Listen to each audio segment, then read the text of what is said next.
Right, so now this is FX Street. Some of you use FX Street. This is where I get my most of my news from. Okay, as you can see, there's home, there's rates, news, analysis, economic calendar, live video, education. Okay, we're not interested in all of that. We'll more be interested in the economic calendar part of things as well as rates and charts. Okay, I'll explain the difference between those two and the actual importance that they do play when you want to actually plan out your entire day for trading. Okay, now down here, there's some very interesting articles that you might find over here. Okay, but aside from that, it's just marketing from brokers. Okay, on the educational side of things, like in terms of the how to stay calm and disciplined when the money is real. So they have these nice articles that you can go through periodically and just have a look at. You might learn something new. Okay, and we also have obviously the brokers over here. They couldn't wait to actually market their services over here with their spreads and all of that stuff. But I just don't pay any attention to that.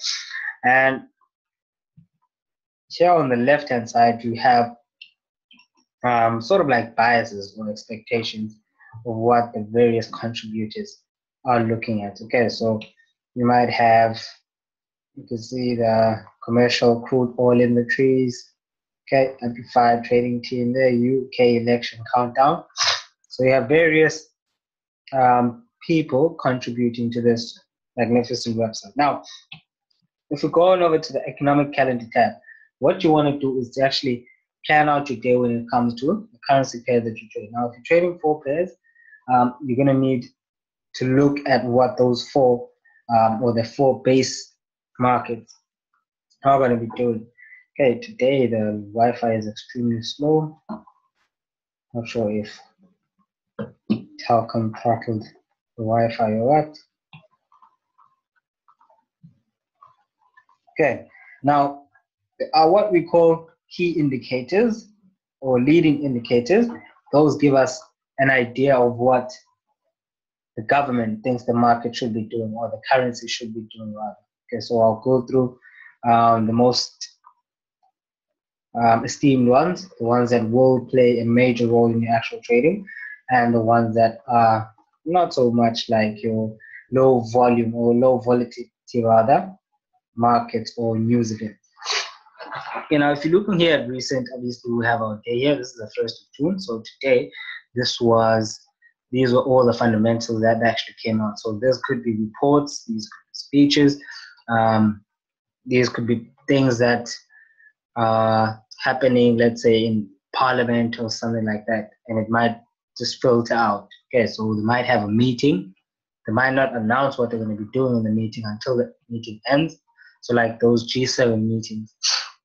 Now you see over here we have your actual currency pair that's going to be your currency that is going to be affected. Over here it's the USD, and here it's the CAD and the actual time. This is in GMT.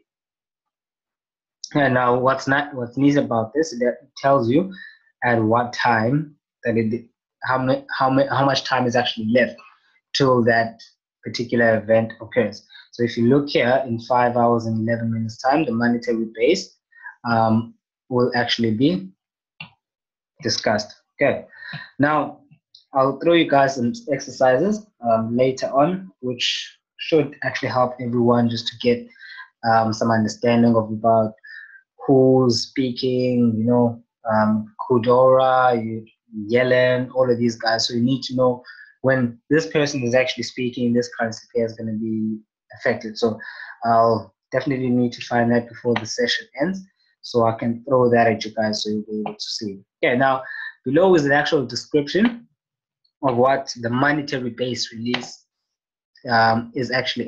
Okay, now it tells you who actually releases it. So this is the BOJ, which is the Bank of Japan, is the currency supplied by the BOJ, including all the yen in circulation, encompassing notes and coins, as well as money held in bank accounts. Okay, now it's considered an important indicator of inflation. So it gives us a better understanding or an improved understanding of the actual inflation. Okay, how much money is in circulation. Okay, now an acceleration of monetary base is considered as positive for the Japanese yen. Okay, where an incline is seen as negative. Okay, that's pretty self-explanatory. So if the number is positive from the actual previous number, then it basically means that it's a good thing. Now, if it's negative as compared to the previous number, then it is a bad thing. And now you also have your volatility fixed up here. Okay, your volatility, yellow, this is orange, and then you have red. Okay, red are your high volatility ones, the main ones that you should be watching. Big traders will be actually targeting these high volatility markets because obviously for the volume, right? A lot of traders as well try their luck in these sorts of markets, and most of the time they get their fingers burned. Now, the most recent one that's coming up, of course, tomorrow is the unemployment, non-farm payrolls for the US. A lot of people will be trying to make their fortunes tomorrow, so obviously the big traders like to trade those particular news events. Right, now look at the percentage on the left-hand side, or the numbers, right? So you have a consensus, previous, as well as an actual. Now, consensus is what is expected, okay? And the previous is what the actual previous number was. So let's say the employment change. And previously, there were 100,000, okay? This is 1,000, let's say 100,000 unemployed people in the US, okay? Now, when they release or they expect or they count, because obviously the data needs to be processed, they're going to have sort of like a consensus or expectation. So if they say, okay, last month we had 100,000 people who were unemployed, and this month we're actually expecting 90,000 to be unemployed, right? So that means it creates 10,000 jobs. Okay, now this is the actual consensus, what they expect to happen, and then the last part here, which is the actual, is the number that comes out. So if, let's say now, they expected to make 10,000 more jobs and they only make 5,000 more, right? So the number is going to be sitting at 95,000, right? So the actual is the number that is released in the news event, right? Now you look at your days and you actually can plan out your entire week.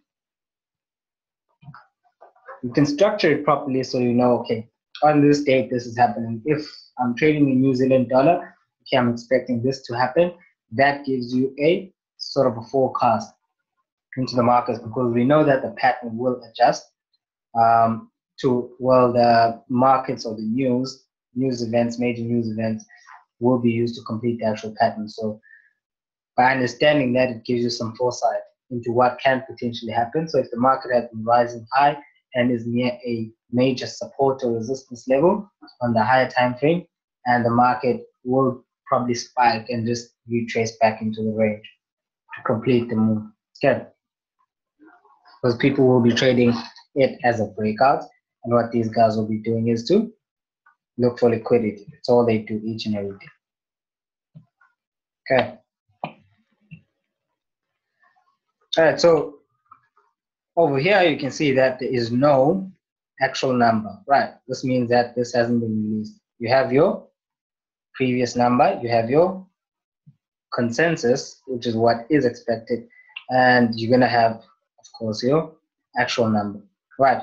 Until this is released, you won't necessarily know what the market will be doing short term in terms of short-term volatility, because the pattern might give you a clear indication that it's about to drop.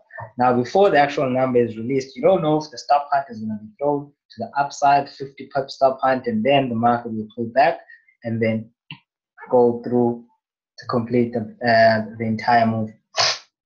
Because if you place a trade before the news comes out or before the numbers come out, they might come up, spike it, move back in, and then just shift. Okay, so that's also one thing that you need to be cognizant of, because in most cases, they will throw some sort of a stop hunt. or aggressive move to clear out the stops, and also to induce people to take the trade in the opposite direction. Okay. Then we have the actual news event itself. Okay. Over here on your left hand side, you can see some very interesting to some people, but it might seem very important to others. You might just scroll down and think, oh, this is all just not important, but there are important indicators like your CPI, as well as your GDP, all those numbers, okay, as well as the unemployment rate, interest rates of the country, which will all be included in what you guys need to do for me tonight. But I'll just browse through the ones that are not on the actual exercise. So CFTC, I'm sure some of you guys might know what the CFTC is. Any takers?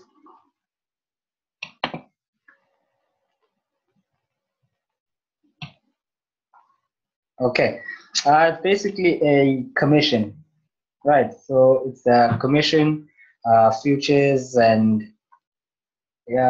commission, Chicago futures trading commission, something along those lines. I think my mind is just a bit muddled up. But CFTC, basically, everyone reports to them. Okay, so for New York traders and Chicago traders, so those are the ones that they basically house. So they report to them, and they are governed by them. Okay, and what then happens is they report the information on what the positions they hold. Okay, so across most of their positions. So a net position, gold net position, will actually give you an idea of what the big boys are actually holding. Okay, so if the big boys are long on gold, then obviously retail traders will be short on gold. Okay, now the report comes out and it gives you an idea of what the long-term bias could be on a particular market. So if you're looking at gold now, let's say the commercials, okay, the major players in the industry, they are long gold. So your minor players, which would be your financial institutions that don't know what's going on, as well as the retail trading public, they will be actually net short. Now, when that switches around, the major players will change direction and take the opposite side of the trade. So a net position is simply what you hold most, because they can hedge. They can have buys as well as sells if they want to. But if you have more buys than sells, obviously you are bullish on the market. All right. So the CFTC basically gives out a report. It's called a COT report, Commitment of Traders, and you can check that one out. I'll drop a link on the WhatsApp group once we're done with the session. And there's a couple of charts that you can actually go through there. It gives you like, okay, what the COT report is and how you can actually look at the COT report, because it does help you in being able to see what the commercial side is actually holding, what the big boys, the big players are actually holding in terms of position. However, on a short-term scale, obviously it won't have too much bearing, but on a larger frame of things, then you basically need to, you can include that in your trading plan. You don't have to, but you can do that, and it can be worthwhile. All right, so over here we can see that they report on the majors. Okay, so major being the Aussie dollar, euro, Japanese yen, pound, oil, US dollar, gold. Okay, none of these exotic pairs are actually mentioned on the CFTC COT report, and mostly, like you just heard, it's basically for Chicago and New York trading, but that's where most of the action actually happens.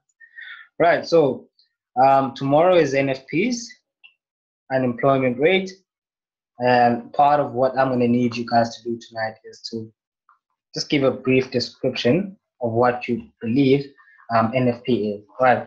However, what will happen is once you're done jotting all of that down, you can just throw it on a Word document and then just send it through to me so I can have a look at it. Okay. Okay, so let me just pause here and just pull up this document so you guys can have a look at it, and I'll go through it right now, and I can also drop it on the WhatsApp group, or I'll drop the questions on the WhatsApp group. But I need to find some way for everyone to actually get this, so we'll be able to do it, and it's definitely going to give you a lot more insight into what the actual analysis part of things fundamentally. Okay, now one other part as well that I need you to emphasize on is the actual interest rates. Okay, now if you're going to be swing or position trading, obviously an interest rate does play a major role in where the direction of the market is. Because who determines interest rates? The Reserve Banks. Okay, so you need to know what the Reserve Bank is saying about that actual currency pair. Right. Now, I did make this example in last night's webinar about one central bank easing and one central bank hiking. So the interest rate is rising for one bank and it's dropping for another. That basically means that those two currency pairs involved will go in opposite directions. Hence, it's much easier for you to gauge. So if the US bank or the Federal Reserve Bank wants to weaken the dollar, and the Japanese yen the Bank of Japan wants to strengthen the Japanese yen, obviously the US dollar yen will do this, right? Because the dollar is dropping and the yen is rising.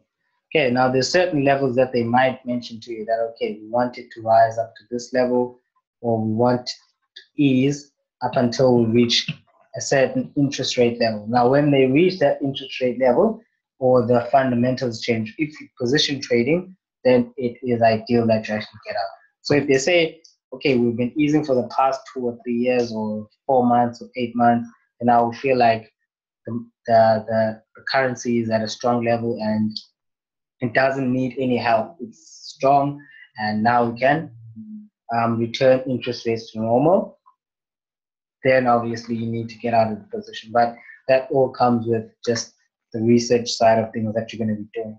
Okay, so just give me a sec, guys. Ask any questions now while I just pull up this document over here. Okay.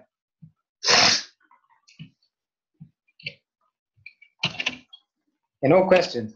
Mr. Hot Sauce, I see you there. You're the superstar, eh? Okay.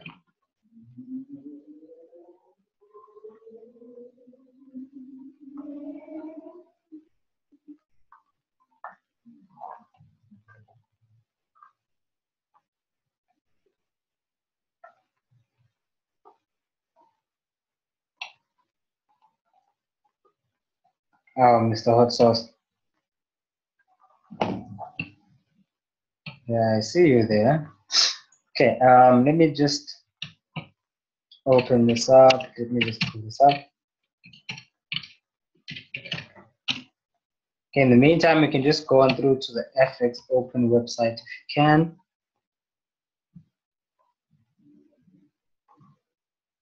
All right.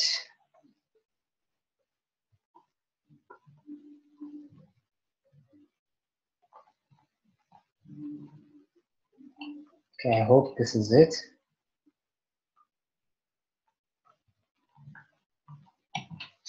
Okay, so like I've been saying, guys can see my screen now. Like I've been saying, with the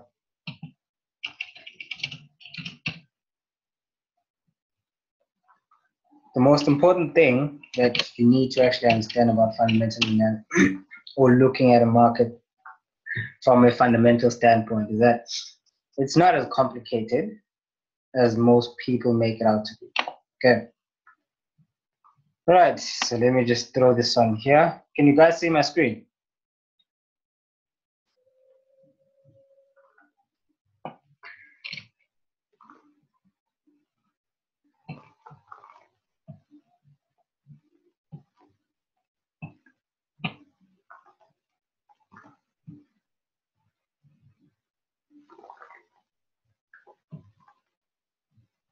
Okay, you can see. Right. Let's do this then. Let me throw it on here. Okay, now the first batch of questions. This is the actual fundamental analysis homework, so you guys can just jot this down in the meantime while we discuss this further. And I'll just help you guys through it so you'll be able to understand. I'm not sure if, sorry, guys can see it now.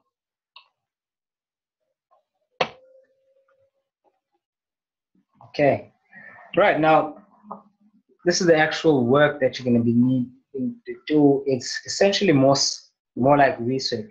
Okay, now obviously each and every bank has a finance minister. Okay, so in some instances it might not be called a finance minister. They might be called a chancellor or that sort of stuff. You know, British with these longy terms, but essentially they do the same thing. Okay, now what I want you guys to do is first define the actual name of the bank for each and every currency pair and the actual finance minister. So in this example, US dollar. Okay. Now what is the name of the Reserve Bank for the dollar? Okay. So who controls the money in the US? Right. And who is the finance minister there?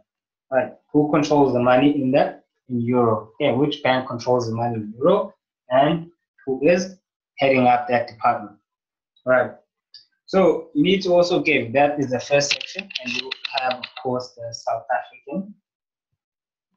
Okay. I think most people still think it's Titombo. Right. So the ZAR, South African rand, basically you'll find that we have, I'll just give this one away, the South African Reserve Bank. Okay. So the South African Reserve Bank, they control the flow of money, and you need to know, okay, when the head of the South African Reserve Bank actually comes in with the speech, or the finance minister comes in with the speech, then basically you're expecting the markets to move at a particular time when it comes to the South African yen. Right. Now you need to give the following info for the countries that are actually above. Right. Now you need to know what an inflation rate is. You need to understand what inflation rate means.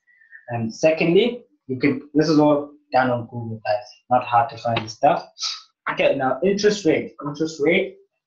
Very simple description as well in Investopedia. I don't need to give you that. You guys can do that research there. So give the following information for the countries that are above all of these. Right, so what you're going to do, you're going to say, okay, starting off with the US dollar, what is the name of the bank? Okay, it's this bank, and who heads it up? This person heads it up. And then secondly, what you're going to do is give the interest rate, the inflation rate, interest rate, trade balance, and what are the GDP.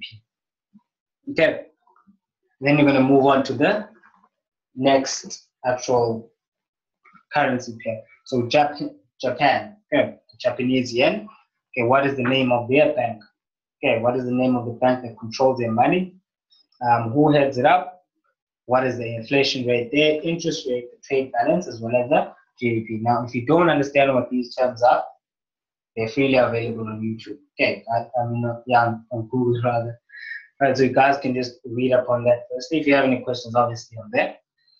Now, what are the actual 8 factors that influence an exchange rate? Right, I need you guys to do a bit of research about that. Go on the net, find out from obviously the reliable websites are usually the ones at the top. Okay, you can go on through to Wikipedia. What are the 8 factors that Wikipedia will just give you everything in one go? I want you to just do some research on it. Pick one source, take probably 3 or 4 pointers from there. Now, define the economic calendar. All right, we've already been through that. Now, news releases. What is FOMC? Okay, what is the FOMC? Who are those people? Right, I already gave you a hint there. And what is the NFP? And when is the actual NFP FOMC released? Okay, when do these guys meet up? And when do they actually give out these numbers? So that is all stuff that will be done within the scope of today's or tonight's session. Okay, so I want everyone to take note of this. Just write it down or take a photo. If you have your phone, just take a photo. If you're watching this from your phone, just take a screenshot. And any questions you might have regarding that. If you're struggling to find the info, obviously you can let me know, then I'll help you out regarding that.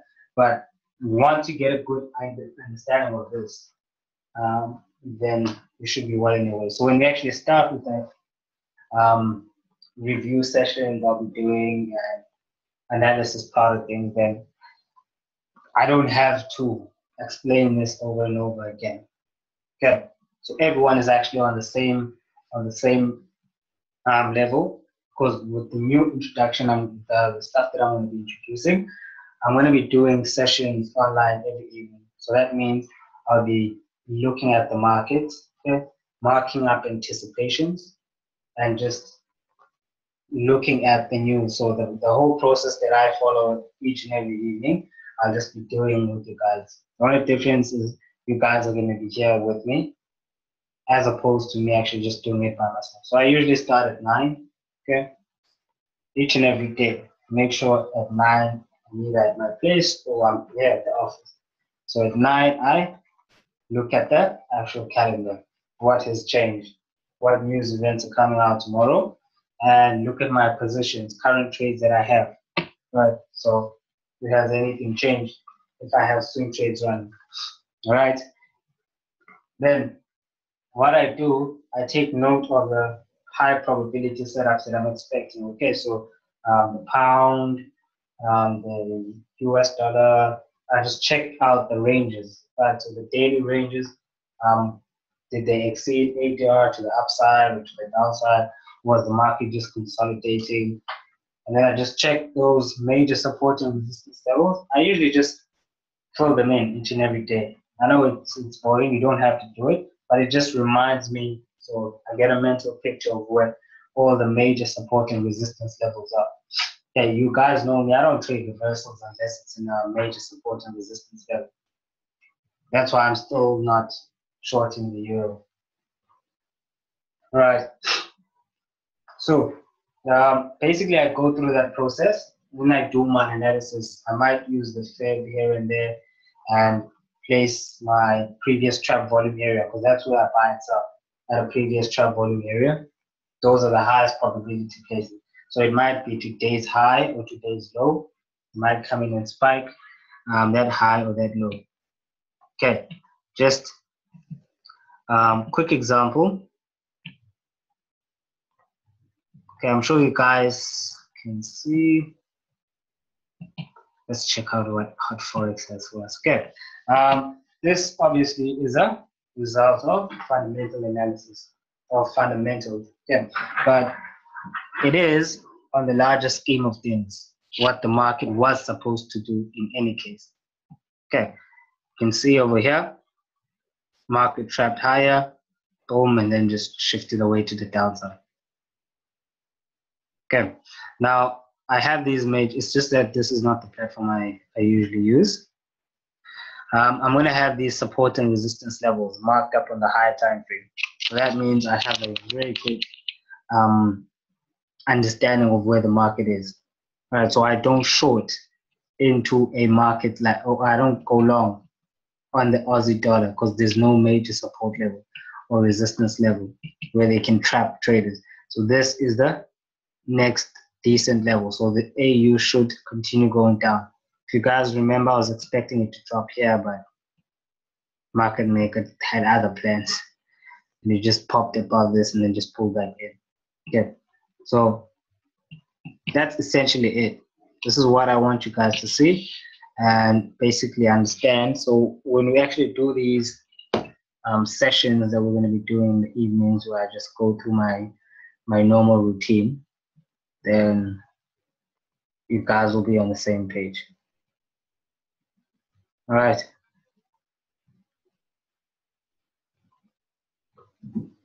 Okay, any questions, guys?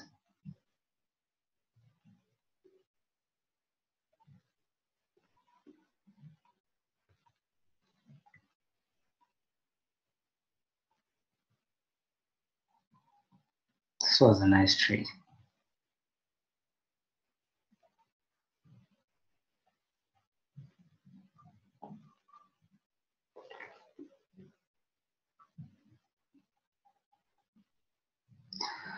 Okay, so I'll just leave this running for the next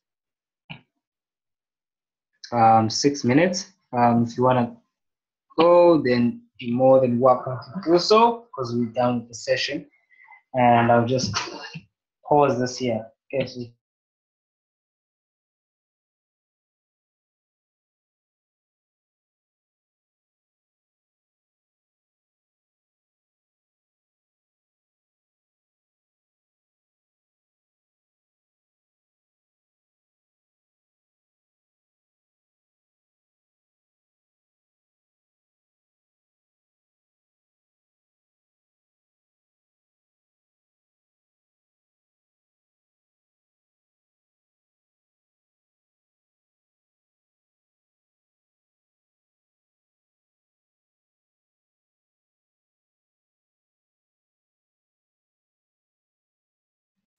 GU. So morning analysis is tomorrow. Okay, I think I'm long GU, man. Why are you worried? What happened? I'm long from here on the GU.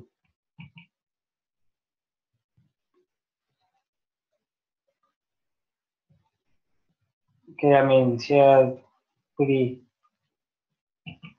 decent looking position. See, they came in, hit that 5061.8. Nice W. This was a sharp fin out, sharp fin in trade, and boom, market paid.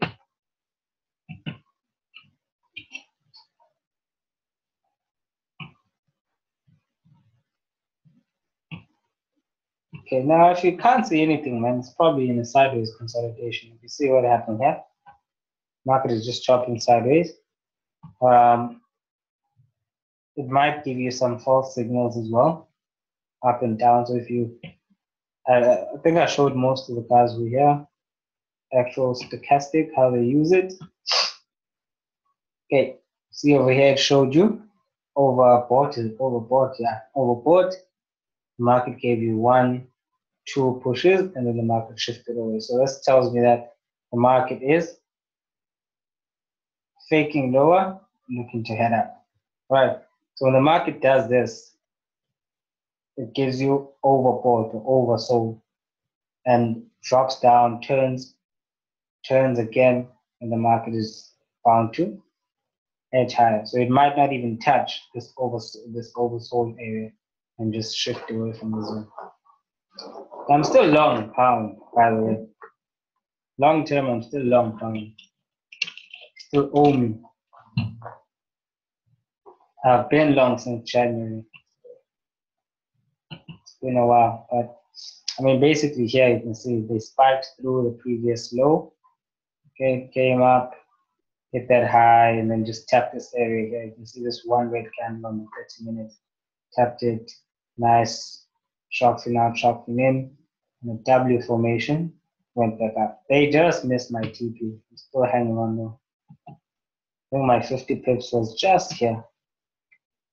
So I think after this candle, my 50 pips were just right about there. As I was here, they came in, stop out, break even, and then I jumped back in right there. And then they gave me the pips. And now I'm hanging on for dear life. But I did break even though.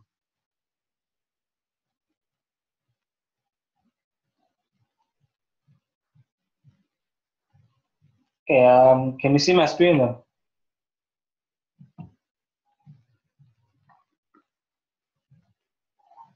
Okay, can you see it now?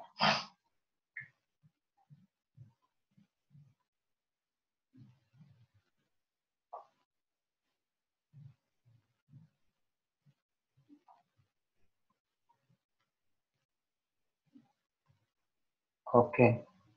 Yeah, I mean, I was saying, look on the higher time frame, man. The pound is chopping sideways here. This major support level here. You can see they bounced off it, spiked right through it. And if you're looking at the the stochastics, and the stochastic came in, oversaw overbought territory, and gave the signal shorting right here. All right. Okay, shorting right into a major support level. That's one key that you need to keep in mind. So when you short into a major support level, once it's giving you overbought signals, then you should know that the market is about to rise. This also happened, I think, here, somewhere around here. Market gave you that short, then just shifted away after that. All right, this they might give you 1 or 2 pips, and then the market shifts away from you. So that's basically what I believe is happening here, giving you those short opportunities. Once enough people got on, shifted away from the zone, the market should continue edging higher. That's a bit of a longer term bias. Now, if you look here, double tap, one spike through, low, I think it was Thursday or Friday's low, spike right through it, the market shifted away, came back in. I mean, today trade was here. Okay, so that's where exactly where the trade was. You can see you had a nice pullback and trap volume here. Okay, when you see this pullback, obviously people went short like crazy over here. The market shifted away, and then the market came in back into that zone, and I pulled out the fib.